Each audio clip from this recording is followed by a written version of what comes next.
Chapter 7. The Diamond Mines Again. When Sara entered the holly-hung schoolroom in the afternoon, she did so as the head of a sort of procession.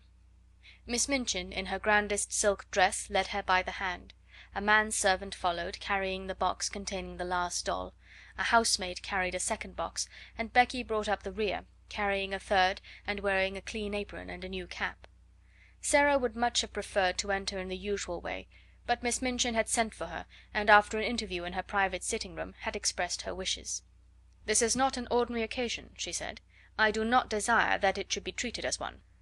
So Sara was led grandly in, and felt shy when, on her entry, the big girls stared at her and touched each other's elbows, and the little ones began to squirm joyously in their seats. "Silence, young ladies," said Miss Minchin, at the murmur which arose. "James, place the box on the table and remove the lid. Emma, put yours upon a chair. Becky!" suddenly and severely. Becky had quite forgotten herself in her excitement, and was grinning at Lottie, who was wriggling with rapturous expectation. She almost dropped her box, the disapproving voice so startled her, and her frightened bobbing curtsy of apology was so funny that Lavinia and Jessie tittered. "It is not your place to look at the young ladies," said Miss Minchin. "You forget yourself. Put your box down." Becky obeyed with alarmed haste, and hastily backed toward the door. "You may leave us," Miss Minchin announced to the servants with a wave of her hand. Becky stepped aside respectfully to allow the superior servants to pass out first. She could not help casting a longing glance at the box on the table. Something made of blue satin was peeping from between the folds of tissue paper. "If you please, Miss Minchin," said Sara suddenly, "mayn't Becky stay?" It was a bold thing to do. Miss Minchin was betrayed into something like a slight jump. Then she put her eyeglass up and gazed at her show pupil disturbedly. "Becky!" she exclaimed. "My dearest Sara!" Sara advanced a step toward her. "I want her because I know she will like to see the presents," she explained. "She is a little girl too, you know." Miss Minchin was scandalised. She glanced from one figure to the other. "My dear Sara," she said, "Becky is the scullery maid. Scullery maids are not little girls." It really had not occurred to her to think of them in that light. Scullery maids were machines who carried coal scuttles and made fires. "But Becky is," said Sara, "and I know that she would enjoy herself. Please let her stay, because it is my birthday." Miss Minchin replied with much dignity: "As you ask it as a birthday favour, she may stay. Rebecca, thank Miss Sara for her great kindness." Becky had been backing into the corner, twisting the hem of her apron in delighted suspense. She came forward, bobbing curtsies, but between Sara's eyes and her own there passed a gleam of friendly understanding, while her words tumbled over each other. "Oh, if it please, miss, I'm that grateful, miss. I did want to see the doll, miss, that I did. Thank you, miss, and thank you, ma'am," turning and making an alarmed bob to Miss Minchin, "for letting me take the liberty." Miss Minchin waved her hand again. This time it was in the direction of the corner near the door. "Go and stand there," she commanded, "not too near the young ladies." Becky went to her place grinning. She did not care where she was sent, so that she might have the luck of being inside the room instead of being downstairs in the scullery while these delights were going on. She did not even mind when Miss Minchin cleared her throat ominously and spoke again. "Now, young ladies, I have a few words to say to you," she announced. "She's going to make a speech," whispered one of the girls. "I wish it was over." Sara felt rather uncomfortable. As this was her party, it was probable that the speech was about her. It is not agreeable to stand in a schoolroom and have a speech made about you. "You are aware, young ladies," the speech began, for it was a speech, "that dear Sara is 11 years old today." "Dear Sara," murmured Lavinia. "Several of you here have also been 11 years old, but Sara's birthdays are rather different from other little girls' birthdays. When she is older she will be heiress to a large fortune, which it will be her duty to spend in a meritorious manner." "The diamond mines," giggled Jessie in a whisper. Sara did not hear her, but as she stood with her green grey eyes fixed steadily on Miss Minchin, she felt herself growing rather hot. When Miss Minchin talked about money, she felt somehow that she always hated her, and of course it was disrespectful to hate grown-up people. "When her dear papa, Captain Crewe, brought her from India and gave her into my care," the speech proceeded, "he said to me in a jesting way, 'I am afraid she will be very rich, Miss Minchin.' My reply was, 'Her education at my seminary, Captain Crewe, shall be such as will adorn the largest fortune.' Sara has become my most accomplished pupil. Her French and her dancing are a credit to the seminary. Her manners, which have caused you to call her Princess Sarah, are perfect. Her amiability she exhibits by giving you this afternoon's party. I hope you appreciate her generosity. I wish you to express your appreciation of it by saying aloud all together, 'Thank you, Sarah.'" The entire schoolroom rose to its feet, as it had done the morning Sarah remembered so well. "Thank you, Sarah," it said, and it must be confessed that Lottie jumped up and down. Sarah looked rather shy for a moment. She made a curtsy, and it was a very nice one. "Thank you," she said, "for coming to my party." "Very pretty indeed, Sarah," approved Miss Minchin. "That is what a real princess does when the populace applauds her. Lavinia," scathingly, "the sound you just made was extremely like a snort. If you are jealous of your fellow pupil, I beg you will express your feelings in some more ladylike manner. Now I will leave you to enjoy yourselves." The instant she had swept out of the room, the spell her presence always had upon them was broken. The door had scarcely closed before every seat was empty. The little girls jumped or tumbled out of theirs, the older ones wasted no time in deserting theirs. There was a rush toward the boxes. Sarah had bent over one of them with a delighted face. "These are books, I know," she said. The little children broke into a rueful murmur, and Ermengarde looked aghast.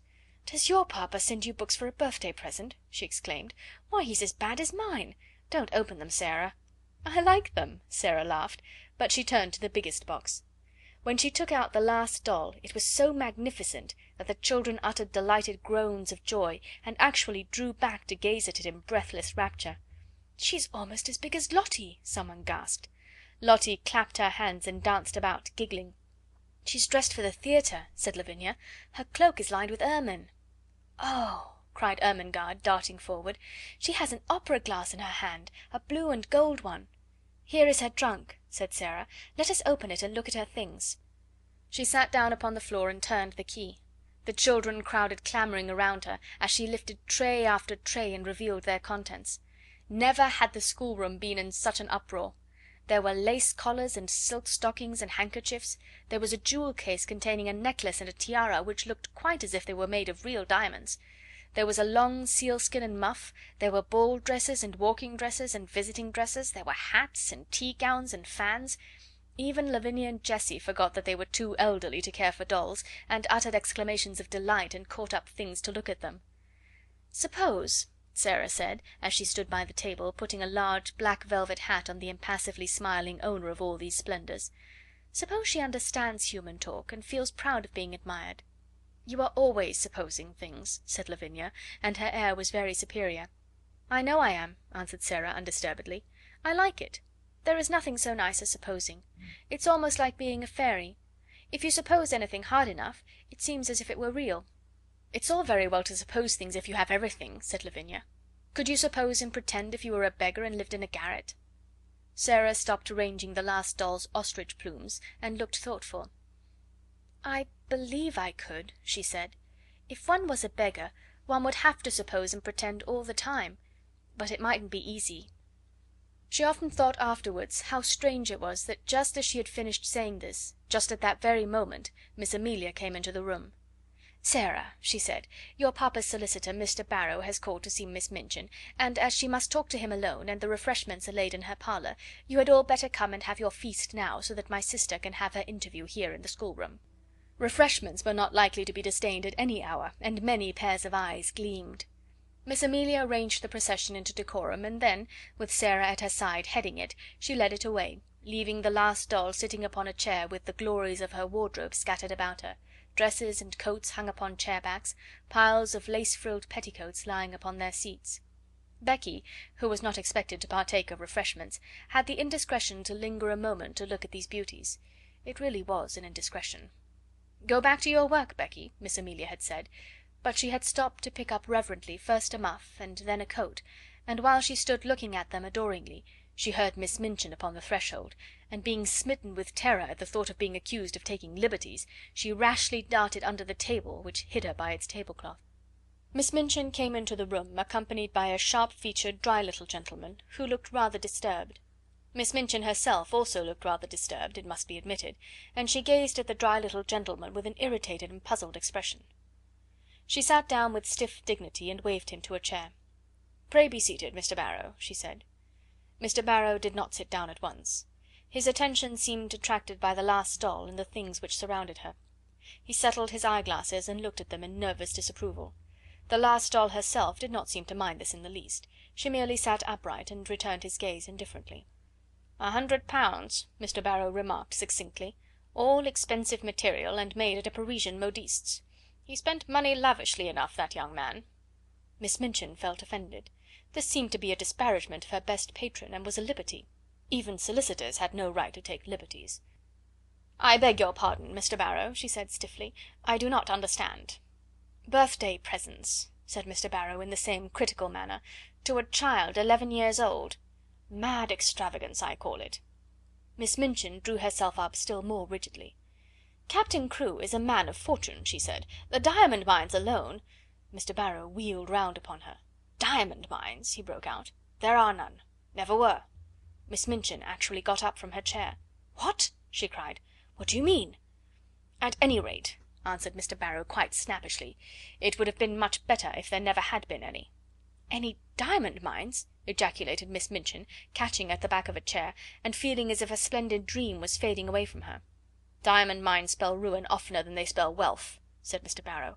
"When a man is in the hands of a very dear friend, and is not a businessman himself, he had better steer clear of the dear friend's diamond mines, or gold mines, or any other kind of mines dear friends want his money to put into. The late Captain Crewe—" Here Miss Minchin stopped him with a gasp. "The late Captain Crewe!" she cried out. "The late! You don't mean to tell me that Captain Crewe is—" "He's dead, ma'am," Mr. Barrow answered with jerky brusqueness. "Died of jungle fever and business troubles combined. The jungle fever might not have killed him if he had not been driven mad by the business troubles, and the business troubles might not have put an end to him if the jungle fever had not assisted. Captain Crewe is dead." Miss Minchin dropped into her chair again. The words he had spoken filled her with alarm. "What were his business troubles?" she said. "What were they?" "Diamond mines," answered Mr. Barrow, "and dear friends, and ruin." Miss Minchin lost her breath. "Ruin!" she gasped out. "Lost every penny. That young man had too much money. The dear friend was mad on the subject of the diamond mine. He put all his own money into it, and all Captain Crewe's. Then the dear friend ran away. Captain Crewe was already stricken with fever when the news came. The shock was too much for him. He died delirious, raving about his little girl, and didn't leave a penny." Now Miss Minchin understood, and never had she received such a blow in her life. Her show pupil, her show patron, swept away from the select seminary at one blow. She felt as if she had been outraged and robbed, and that Captain Crewe and Sara and Mr. Barrow were equally to blame.